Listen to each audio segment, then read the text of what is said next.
Welcome to the programme. Thanks for joining us. We start tonight with the ongoing challenge of educating our children during this pandemic. Whilst they may have gone back to school this month, dealing with COVID has led to whole classes or year groups having to isolate. In fact, 1 in 6 schools has had to send pupils home because of cases. The government has now made it a legal requirement that pupils must be able to work from home, and that has highlighted the digital divide in the capital. Here's our correspondent, Mark Ashdown. It's quite important because obviously all our reactions take place in the cytoplasm. The capital's classrooms are changing. More and more of this is happening on here.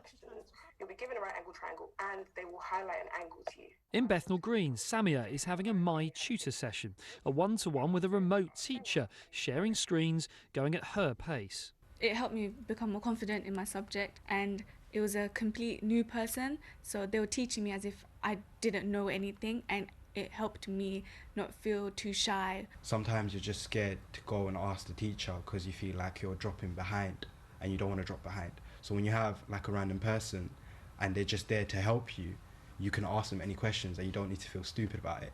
Since lockdown ended, 1 in 6 schools has had to send pupils home because of COVID cases. So-called blended learning, then, is now a firm fixture. It isn't ideal. Obviously, we believe that there isn't really a substitute for students being at school, being in the lesson, being in the classroom with their teacher and their classmates, but we've had to adapt. So we're just looking at ways in which we can translate the high quality teaching and learning that we have in school into the home learning environment.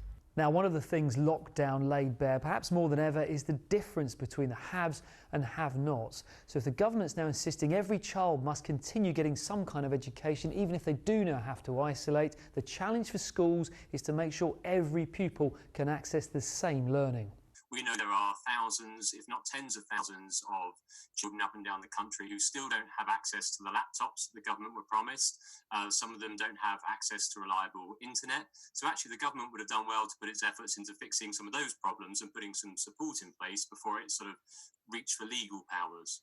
The government has funded technology to help disadvantaged pupils, but some schools have already had to dig deep. We found some money from within our budget and we purchased a number of devices and we deployed them out to identified vulnerable learners. So children had access to a Chromebook from home. Here they're using GCSE Pod, short videos of content pupils can use in school, at home and on their phones on the go. And I just watch videos and it helps me understand the lesson. It doesn't matter if someone's ahead of you. You take your own time to understand it. You can watch it as many times as you want. I can watch it before a new topic comes up, and then I'm already ahead of the game. Before COVID hit, a lot of schools were moving in this direction anyway. So schools were starting to do a more blended learning approach. And what this has done is accelerate that. I just want to say, first of all, I think you're all remarkable. COVID has forced a rapid rethink of school life. Blended learning, it seems, is here to stay. Mark Ashdown, BBC London. Meanwhile, bigger picture, today we learnt of more confirmed coronavirus cases in the capital.